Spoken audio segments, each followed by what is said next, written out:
Japan has so much nature and cultural sites beyond the main cities. And if you're watching this video, that's awesome because just like us, you want to explore these. If you're new here, I'm Roy, this is Amy, and we've been in Japan for about 5 years now, and now we live in this beautiful part of the countryside. From our countless trips all over Japan, we've handcrafted this list of our top 10 hidden gems. Most of these places are around the central Japan area, but our hope is even if it's your first visit to Japan, you can find your way off the main tourist trail.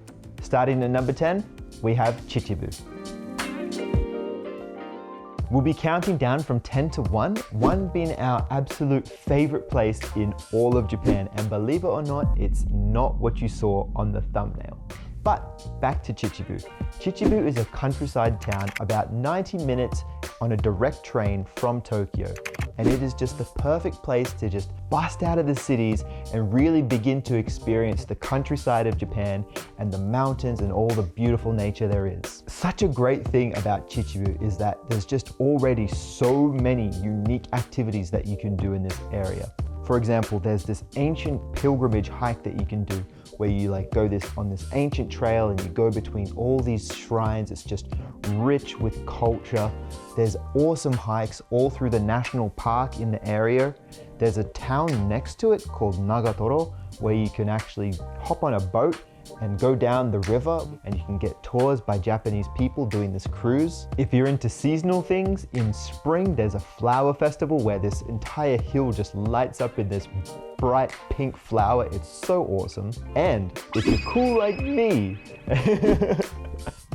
and you watch a lot of anime, this place is actually so cool because there was this anime, this cult classic called Anohana, and it is set in this town. And what's so cool is that Chichibu has actually kind of just taken it and ran with it. The city has created routes where you can go around and visit all the different places that were featured in the anime. They've even done things where they've painted an entire train with a mural of the characters and stuff like that. It's so cool. You really just feel like you're suddenly in the land of anime because they've just kind of merged it all together with real life. Love it.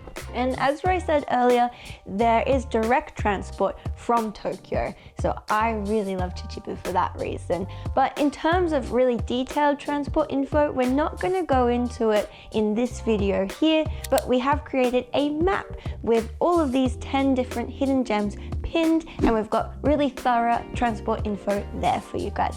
So that map is going to be on our Patreon. You can access it for free, and the link to the Patreon is in the video description. So that takes us on to number 9 on our list, which is Teradomari Street Market.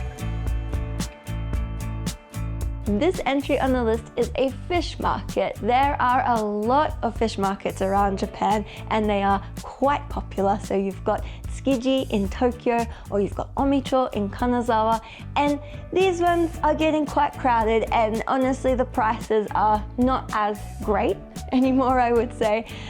So it is quite nice if you can to get off that beaten path a little bit and go to 1 or 2 that are not in the main areas. So this one is located in Niigata Prefecture along the western coast of Japan.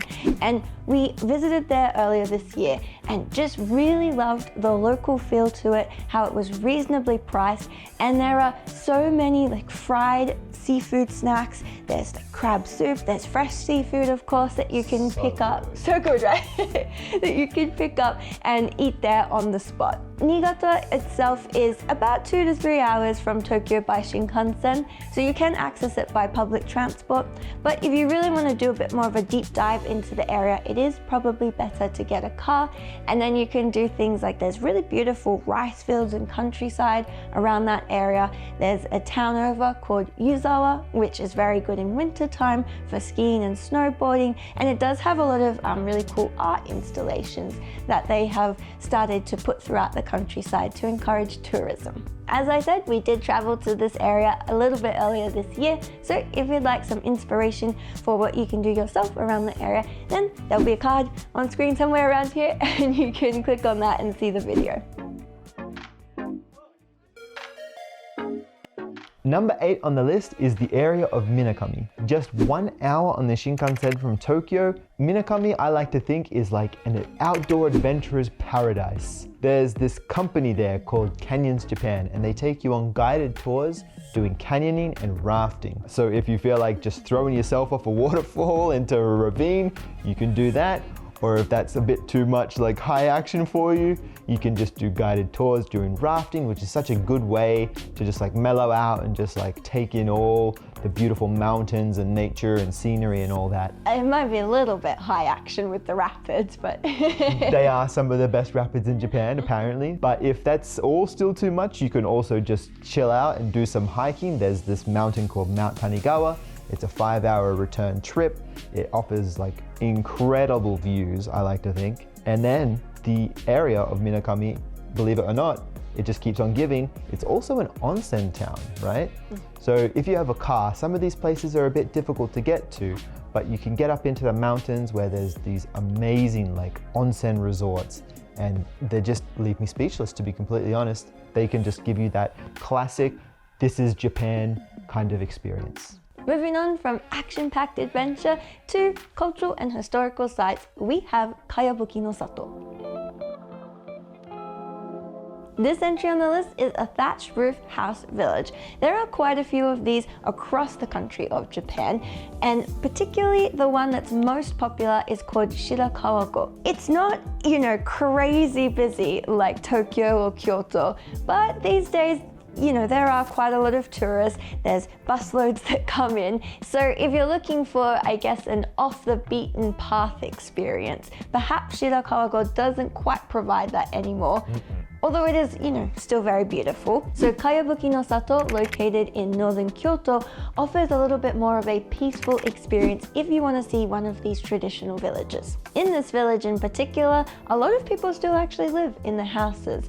So it kind of feels a bit more like a peaceful look into the countryside of Japan. Because of that, there aren't as many restaurants and cafes and amenities for tourists as Shirakawa-go, but if you're again looking for this really peaceful experience, I think this one is a really good pick for you. And of course, there are some places, some of the actual houses that you can stay in overnight, which I think would make a really great experience. Yeah, I want to do that one day. Yeah, me too. As I said earlier, this one is located in northern Kyoto, so you can reach it by public transport in about an hour or two from Kyoto City itself, but it's probably going to come up with a lot of these listings.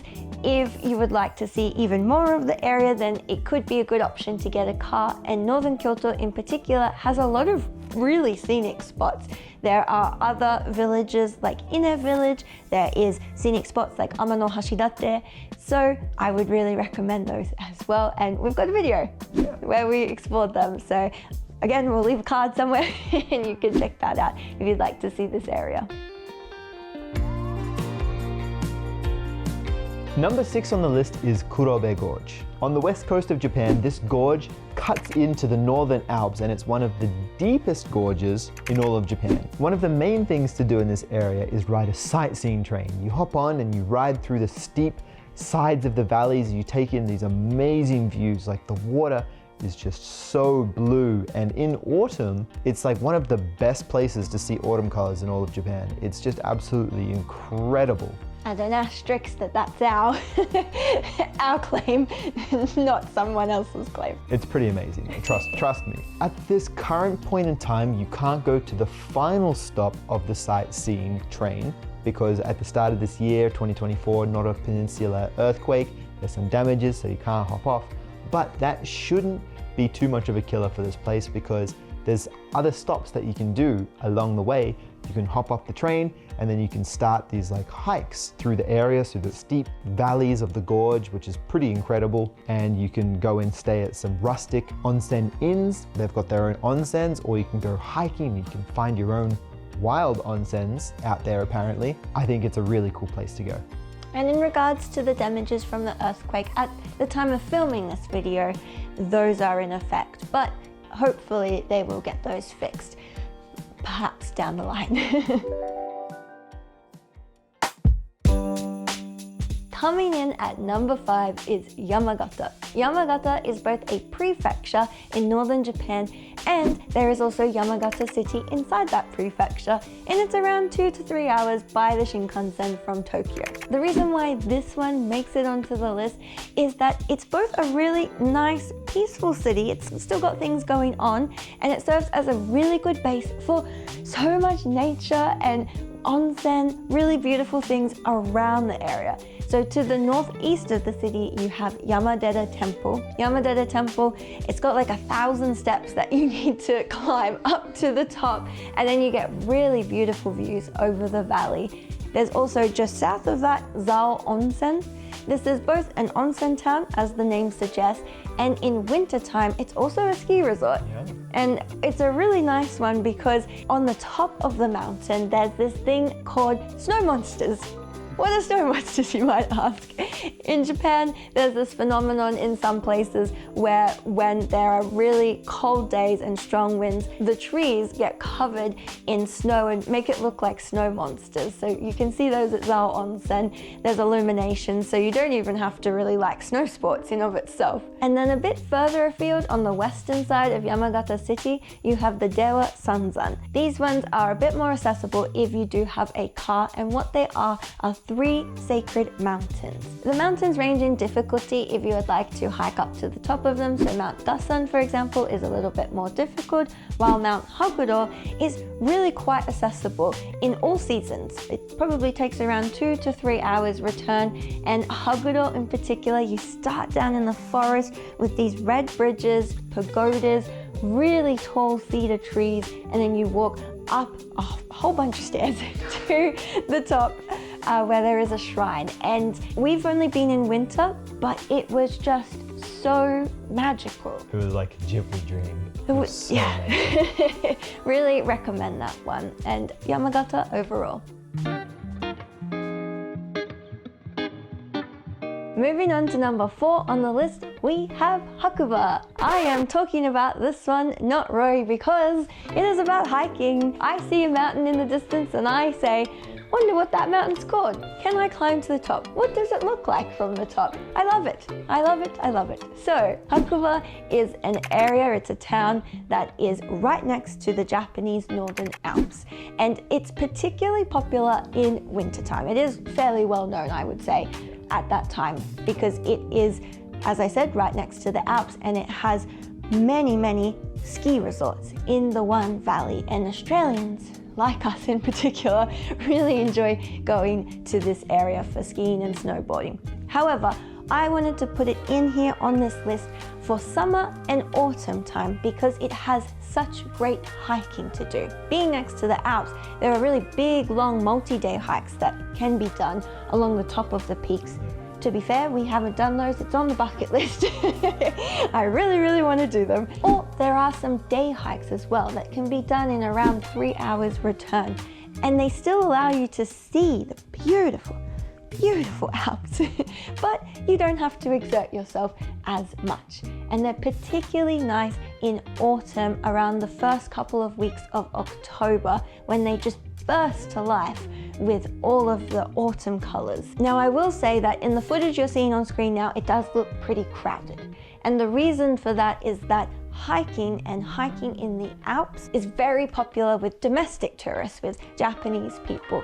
So if you would like a quieter experience, then I would recommend going on a weekday, not on a weekend, and just enjoy these beautiful views.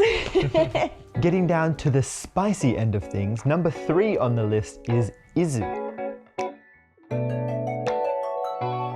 Izu is a peninsula located 2 hours south of Tokyo, and I like to think it's this awesome place where you can see the sea suddenly just jut up into these big cliffs and like making these fantastic coastal views, some of the best in central Japan, I like to think. The other big draw card for the area is that you can see Mount Fuji from so many different places within Izu Peninsula. Like the base of Mount Fuji and all the kind of sightseeing areas can get pretty busy, right? But believe it or not, you can just go to this other place, not so close to Fuji, and you get these spectacular views. Alongside that, it's a great place for scenic walks. You can do coastal walks, or you can go inland and you can do walks next to waterfalls and stuff like that. And on top of that, because it's next to the coast, it's a great opportunity to stay in a Japanese inn, and you can get served up some of the freshest seafood you could ever have in Japan. And sit in an onsen and look out at the beautiful ocean vistas. Yeah. Nothing beats that, to be honest. One quick note about traveling this area is that the East Coast is quite accessible by public transport, but the West Coast, much alike a lot of these places we're talking about today, is much easier reached in a car. Coming in at second is Togakushi Shrine. This is located more to the western side of Japan, right? In a national park, and it's not too far from Nagano City. As the name suggests, this is a shrine, and it's also a power spot. And it consists of the lower shrine, the middle shrine, and the upper shrine. And I would say the upper shrine is probably what most people might be familiar with if they've seen a photo. It is the photo on the thumbnail of this video. I mean, depending on the season, it takes around 1 hour to go from the Tori Gate there at the upper shrine all the way up to the shrine near the mountain and back again. And you know, it doesn't matter what season it is, it's so beautiful. You've got these really tall trees that line the path. In summer, it can be very atmospheric with all of the lush green. And then in winter, well, it's just a magical winter paradise. Really, it doesn't matter what season you go in, it's quite beautiful. As I just mentioned, it's an hour or so from Nagano City, and the area around Nagano City could be a really good place to explore and base yourself in the city, because you've got Togakushi more to the west side of the city, but then on the eastern side you have got the Snow Monkey Park, and around there's also a couple of onsen towns. And then in winter, if you're visiting, there are really quite a lot of snow resorts all around that area, so it's a great spot to just be for a couple of days, I think. And coming in at number 1 is Gujo Hachiman, which is a countryside town located in Gifu, and it has just got everything. Oh my god, it is my favorite, our favorite spot in all of Japan. First of all, it's got this amazing river that runs through the town, which the water is so clear, so blue, it's gorgeous to the eyes. And then the houses that line the river just look so picturesque. I love it. I feel like I'm in a Ghibli fantasy. It's amazing. And then the things you can do in the town is amazing, right? You probably wouldn't know this, but those food replicas, the plastic ones that you see at the front of restaurants, pretty much all of the ones in Japan are made there. It's like the leading distributor and creator of those. So there's kind of workshops that you can do where you kind of make those. I think that's really cool. And then on to the biggest thing in the town in terms of like hands-on experience is the Gujo Hachiman Odori, or dance festival. This festival is limited to summertime, but it kind of runs throughout the entire summertime. And basically it hits dusk and everyone comes out in their kind of like traditional Japanese outfits, and then they run through these kind of like set dances that everyone in the town seems to just magically know. It's got the best energy, honestly, and then they're running these food stalls as well. It's almost like a little Japanese festival, right? For the first time when we stumbled across this festival, we kind of just jumped in and we kind of were dancing. We had no idea what the hell we were doing. It's a little bit embarrassing. No, but it was still fun though. It's still fun. Everyone was like pushing us in, like, and you go into the line, dance. Yeah, which is such a good energy. And then finally, so we went back another year, and then we actually did the full thing. We kind of like bought some geta, like the Japanese sandals. We bought all of our like yukata festival gear, and we wore it, and it's just magical. It's the best vibes ever. And that time we went with my parents, and it was on a 10-day road trip around central Japan, and they said that was their favorite spot and their favorite experience. And there are videos online where you can watch the dances, and so we were practicing for like a week leading up in like our different Airbnbs. We're practicing the dances and stuff. But I think regardless, if you practice and wear the traditional clothes, or you don't, you just rock up. It's just so, the energy is just electric. It's so good. Yeah, and it honestly doesn't even stop there for Gujo. They've even got a castle sitting on top of one of the nearby peaks of the hills or the mountains. And it just makes this A, great spot to go check out the history of the area, but B, also just this beautiful vista where you can see everything. You see the rivers I was talking about before. And speaking of rivers, similar to a lot of other small towns in Gifu Prefecture, this one has koi swimming in not necessarily the gutters, but these little streams running along the paths. The reason why there's these streams is because the town can be quite prone to fire, so they've got all these streams and just koi swimming along. It's really beautiful. Another thing that's quite refreshing, almost in a literal sense, is how often people during the sweltering hot summers get the swimmers on, they go down to the river and they just jump off bridges and that's a bit dangerous, but even rocks on the side into the river. Honestly, it looks like the best time ever. I was so sad both times when we went and I didn't have my swimmers with me. Next time we go, I'm definitely going to bring my swimmers and be jumping off the rocks with the locals as well. And the really nice thing about Gujo and most of the places on this list today is that it had surprisingly quite good English support. When we went to the Tourist Information Center, they had this book that we got and it was just so full of such great English information on the area. So it does really feel like they're quite prepared to have more international tourists come. They just need to know about it. So that is our top 10 hidden gems in Japan. If you want to see more about our life out here in the Japanese countryside or how we travel around Japan, please consider subscribing. Yeah, and thank you so much for watching. Don't forget to check out the link in the video description if you'd like the whole map on these 10 places, and we'll see you in the next video. Bye bye. Bye.